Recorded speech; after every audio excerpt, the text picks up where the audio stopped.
सलाम दोस्तों, this is doctor Rizwan. आप सभी का वेलकम है आपके और मेरे इस चैनल पे।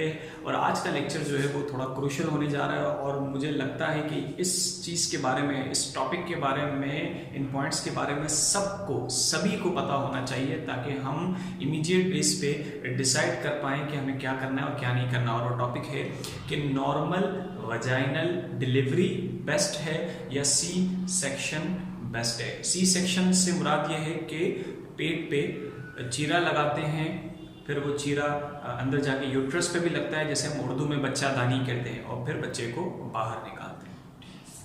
तो दोनों में से क्या बेस्ट है? तो देखिए, दोनों के अपने अपने एक्सपेक्ट्स हैं।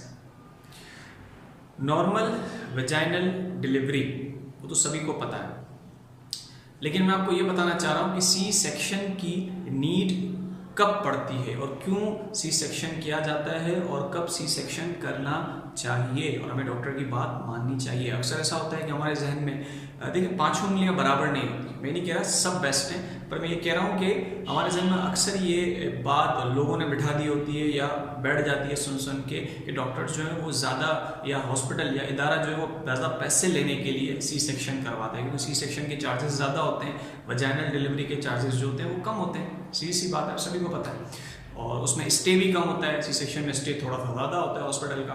तो ये लोग ये समझते हैं कि चूंकि यहाँ इनको पैसे ज़्यादा बनाने हैं इसलिए वो सी सेक्शन कर रहे हैं, लेकिन नहीं। आप भी तो सर्च करें ना, सोशल मीडिया कितना आज़ाद है, आप भी तो सर्च करें और आप देखें कौन सी चीज़ें हैं, कौन से पॉइंट्स हैं जिनको सामने रखते हुए सी सेक्शन लाजमी हो जाता है। और वो पॉइंट्स आपके सामने शेयर कर रहा हूँ। सबसे पहला, सेफेलो पेल्विक डिस्प्रपोर्शन। हो सकता है कि जो प्रेग्नेंट वुमेन है, लड़की है, उसकी हाइट छोटी है, ठीक है, और उसका जो पेल्विस है वो भी छोटा है, लेकिन जो बच्चा है वो नियरली 3 kg का है, बड़ा है। तो फिर नॉर्मली जो है वजाइनल डिलीवरी वहाँ पर बहुत मुश्किल हो जाती है और बहुत ज़्यादा इंटेंस पेन होगा अगर आप उस तरफ जाएंगे। हो सकता है शायद वो टॉलरेबल ना हो, बर्दाश्त के काबिल ना हो, तो उस कंडीशन में फिर सी सेक्शन की तरफ आना पड़ता है, पेट पे चीरा लगा के बच्चे को बाहर लाना पड़ता है। इसके अलावा हो सकता है कि मदर जो है वो कोई मेडिकल डिसऑर्डर के साथ जो है वो एसोसिएटेड है, उसके साथ कोई मेडिकल डिसऑर्डर एसोसिएटेड है, कोई मेडिकल कंडीशन ऐसी एसोसिएट है कि वो पेन को इतना बर्दाश्त, जो लेबर पेन होता है उसको बर्दाश्त नहीं कर पाएगी, तो उस कंडीशन में भी सी सेक्शन किया जाता है। या हो सकता है कि मदर जो है वो कोई इन्फेक्शन उसकी बॉडी में मौजूद है, तो वो उस कंडीशन में भी फिर सी सेक्शन ही प्रेफर रहता है। ये सारी बातें हैं। तो इन तमाम चीज़ों को अच्छा, यहाँ पर एक और चीज़ मुझे याद आ गई। हो सकता है, देखिए मैं सारे यहाँ पर कोई एक्स्ट्रा ऑर्डिनरी पॉइंट्स डिस्कस नहीं कर रहा, ये मैं नॉर्मल पॉइंट्स डिस्कस कर रहा हूँ, ठीक है, आपके साथ। हो सकता है कि बच्चा जो है वो, उसकी जो पोजीशन है वो नॉर्मल नहीं है। यूजुअली क्या होता है कि सर पहले बाहर आता है, ठीक है, सर पहले बाहर आता है अगर नॉर्मल वेजाइनल डिलीवरी की बात कर ले हम। लेकिन हो सकता है कि उसका सर पहले ना हो, अल्ट्रासाउंड में पता चला कि यार ब्रीच पोजीशन है। ब्रीच का मतलब उसके बटक्स, उसके कूले पहले आ रहे हैं, तो ये बड़ा मुश्किल हो जाता है क्योंकि वजाइनल डायमीटर बहुत बड़ा नहीं होता, ठीक है। तो फिर सी सेक्शन की तरफ आना पड़ता है। हो सकता है कि बच्चा जो ट्रांसफर्स लाए ऐसे होता है ना, सर पहले आ रहा होता है, तो ये नॉर्मल है। अगर बटक्स पहले आ रहे हैं तो अब नॉर्मल है। अगर ट्रांसफर्स पोजीशन है तब भी बड़ा मुश्किल हो जाता है normal vaginal delivery, C section ही करना पड़ता है।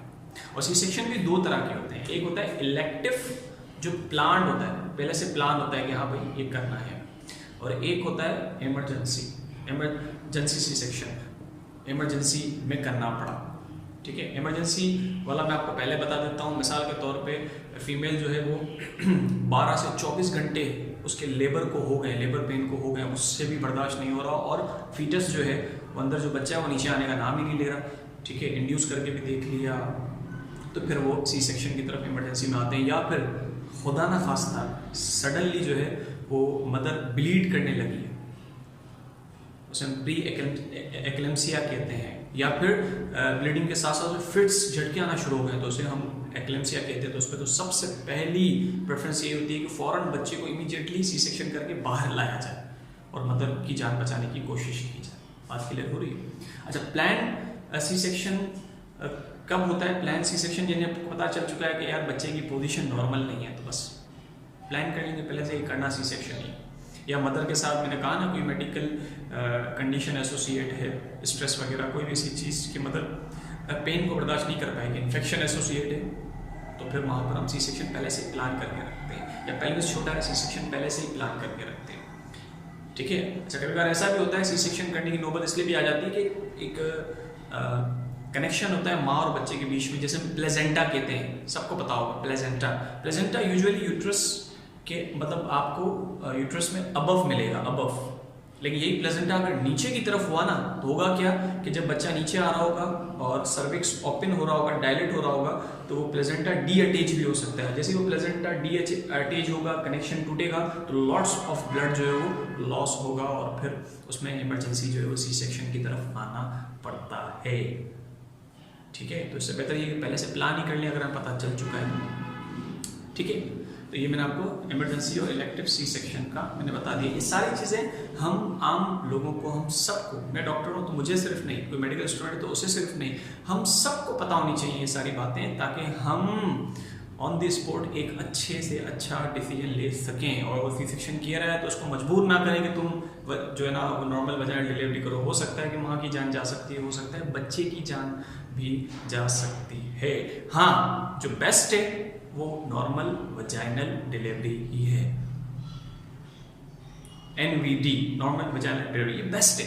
लेकिन अगर नहीं हो सकती, कंडीशंस कुछ ऐसी आ गई हैं, तो फिर वहाँ पर आपको सी सेक्शन की तरफ आना पड़ता है। आपको तो नॉर्मल वजाइनल डिलीवरी के फ़ायदे क्या हैं, क्यों ये बेस्ट है? इसके फ़ायदे ये हैं कि इसमें ब्लड लॉस कम होता है, इसके अंदर पोस्ट ऑपरेटिव, मतलब उसको ऑपरेशन तो खैर मैं नहीं कहूँगा, ये कहूँगा कि डिलीवरी के बाद कोई कॉम्प्लिकेशन इतनी ज़्यादा देखने को नहीं मिलती। ठीक है। अच्छा, यहाँ बेहोश करने की ज़रूरत नहीं पड़ती, तो कोई पोस्ट एनेस्थेसिया वाली जो कॉम्प्लिकेशंस होती हैं वो भी हमें देखने को नहीं मिलती। अच्छा, रिकवरी बहुत जल्दी हो जाती है, हो सकता है सेम डे पे आपको छुट्टी मिल जाए या वेरी नेक्स्ट डे। ठीक है। लेकिन अगर आप सी सेक्शन की बात करें तो वहाँ पर फिर आपको पोस्ट ऑपरेटिव कॉम्प्लिकेशंस देखने को मिल सकती है, जैसे टांके लगाएं, टांकों में हो सकता है पस हो जाए, इन्फेक्शन हो जाए, या फिर ऐसी बात है इस ऑपरेशन में स्पाइनल एनेस्थीसिया देते हैं, मतलब को बेहोश करते हैं, तो स्पाइनल एनेस्थीसिया जो होता है वो बाद में बहुत सारी कॉम्प्लिकेशंस क्रिएट कर सकता है, कितने सालों तक पेन भी रहता है, ऐसा भी होता है। और फिर एक दफ़ा सी सेक्शन हो गया तो बाद में फिर जितनी भी 2 से 3 जो फर्दर डिलीवरीज होंगी वो भी सी सेक्शन से ही होंगी, फिर वो नॉर्मली यूजुअली नहीं करवाई जाती। यहाँ ब्लड लॉस भी ज़्यादा होता है। ठीक है। और हॉस्पिटल स्टे का टाइम और टेक केयर का टाइम भी बहुत ज़्यादा रखना पड़ता है आपने, क्योंकि ऐसी बात है जख्म सूखेगा, ठीक है, टाँके निकलवाने जाने, सारी चीज़ें होती हैं, ये सारी चीज़ें होती हैं। तो उम्मीद करता हूँ आज का लेक्चर आप सबके लिए बहुत हेल्दी रहेगा, और जितना हो सके इसको शेयर करें और उन लोगों तक तो लाजमी पहुँचाएं जिनका मेडिकल फील्ड से दूर दूर तक कोई ताल्लुक ही नहीं है, ताकि उन्हें भी ये नॉलेज मिले और वो डिसाइड कर पाएँ कि आया कि हमें नॉर्मल वेजाइनल डिलीवरी की तरफ जाना है या हमें डॉक्टर की बात अगर वो समझा रहा है तो मान के सी सेक्शन की तरफ आना है। ठीक है। हाँ, 5 उंगलियां बराबर नहीं होती, इसलिए मैं कह रहा हूँ कि आप खुद भी इंस्पेक्शन करें, 2-3 लोगों से जाके रिव्यूज़ लें। नेक्स्ट वीडियो लेक्चर में आप सबसे फिर मुलाकात होगी एक नए टॉपिक के साथ। तब तक के लिए अल्लाह हाफिज़, अपना ख्याल रखिएगा। Thank you so much, goodbye, take care, फी अमान।